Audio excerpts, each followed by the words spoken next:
Et bonjour à tous, j'espère que vous allez bien. Je suis ravie de vous retrouver pour la vidéo du jour.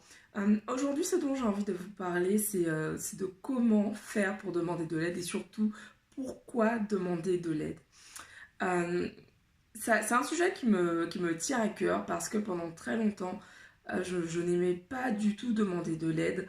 J'avais vraiment ce truc du je dois y arriver toute seule, je vais montrer que je vais y arriver toute seule et qui était pour moi, c'était voilà, c'était la base quoi, de ne pas demander de l'aide en fait aux autres.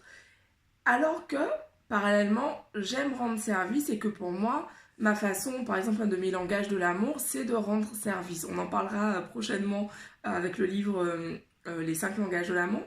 Mais un de mes langages, c'est justement de rendre service. C'est comme ça que je montre à quelqu'un que je l'aime.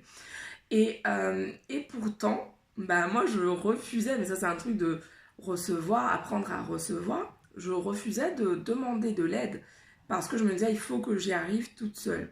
Et je vous fais cette vidéo en fait parce que peu importe où vous en êtes dans votre vie aujourd'hui, vous avez besoin de l'aide des autres, peu importe où vous en êtes. Que vous soyez en ce moment en difficulté par rapport en difficulté professionnelle par exemple, ou que vous ayez des soucis de santé, ou que vous soyez en forme, en super forme, mais si vous voulez aller au niveau supérieur, vous allez avoir besoin d'aide de quelqu'un qui est passé par là en fait et qui a simplement expérimenté avant vous et qui pourra vous éviter par exemple de vous blesser si vous courez un marathon. Si vous n'avez jamais couru de marathon de votre vie, il est très fortement recommandé d'aller se renseigner auprès de personnes qui ont déjà couru un marathon et qui pourront justement vous faire des retours d'expérience, mais pour savoir, ok, comment je me prépare, quel type d'aliments je dois consommer, comment je dois m'hydrater, comment je gère ma respiration, mon rythme cardiaque, etc. J'aime beaucoup prendre des exemples avec le sport parce que c'est très parlant. Il ne vous viendrait pas à l'idée, par exemple, de vous lancer dans dans l'ascension du Kilimandjaro, comme ça, là, de but en blanc, sans demander à quelqu'un d'expérimenter, de vous accompagner ou de vous raconter, de vous expliquer comment faire pour aller monter le Kilimandjaro. Et pourtant, on a exactement ce comportement quand il s'agit, par exemple, de trouver un emploi. Quand il s'agit de trouver un emploi, moi, je me rends compte qu'avant, ce que je faisais, c'est que je faisais ma recherche. Déjà, je ne disais à personne que j'étais en recherche d'emploi parce qu'on m'avait toujours dit qu'il ne faut pas raconter ses affaires et que surtout ne raconte pas tes affaires aux gens parce que les gens te font du mal. Voilà, ça c'est quelque chose qui se dit très souvent aux Antilles.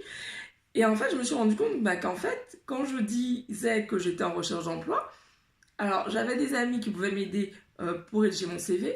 J'avais par exemple mon frère qui pouvait m'aider à réviser les entretiens. J'avais en fait des gens qui pouvaient activer leur réseau pour des amis, de la famille qui pouvaient activer son réseau afin de me permettre de trouver plus rapidement ce que je cherchais en fait.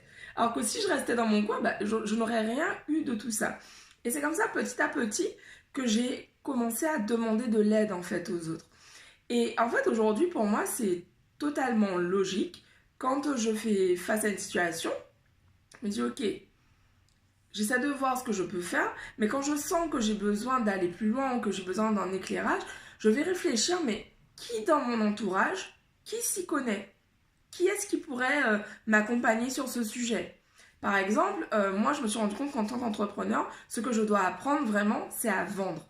J'ai cherché dans mon entourage qui est-ce qui peut m'aider à développer cette compétence en fait, dans un premier temps. Et puis ensuite, j'ai rajouté des formations, des lectures, etc. Mais le but, c'est vraiment d'identifier. On a tous un réseau, qu'il soit petit ou gigantesque, on a tous un réseau. Et on a tous des gens qui peuvent nous aider. Et nous-mêmes, on fait partie du réseau d'autres personnes. Et pour ma part, je suis toujours ravie d'apporter mon aide aux autres. Donc, je veux être ravie d'apporter mon aide aux autres et refuser d'en recevoir. Ça vient aussi dans le donner et recevoir. En tant que femme, on représente cette énergie de recevoir, sauf qu'en fait, on s'est totalement coupé de cela, en fait. On s'est totalement coupé de ça parce que, par exemple, moi, je suis féminine dans mon apparence, mais dans ma façon de réfléchir, j'ai tendance à être très masculine, en fait. Et du coup, c'est vrai que tout ce qui est recevoir, c'était très, très, très compliqué pour moi et je travaille encore dessus. Mais parce qu'en fait, pour moi, genre, j'ai pas besoin de demander de l'aide, j'ai besoin de personne, je vais y arriver toute seule.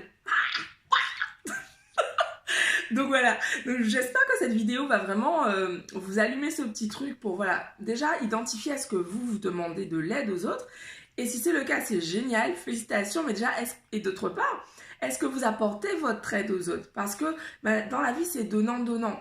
On donne, non, on donne et on reçoit. Donc il faut vraiment qu'il y ait de la réciprocité et que si vous avez des amis qui vous aident ou de la famille qui vous aide, que vous aussi vous répondiez présent quand ces personnes ont besoin de vous. C'est important la réciprocité dans toutes les relations. Ça, c'est vraiment un concept que mes parents m'ont appris dès petite. La réciprocité, c'est important. Donc voilà, je vous embrasse et je vous dis rendez-vous demain pour une nouvelle vidéo. Bisous à tous, ciao.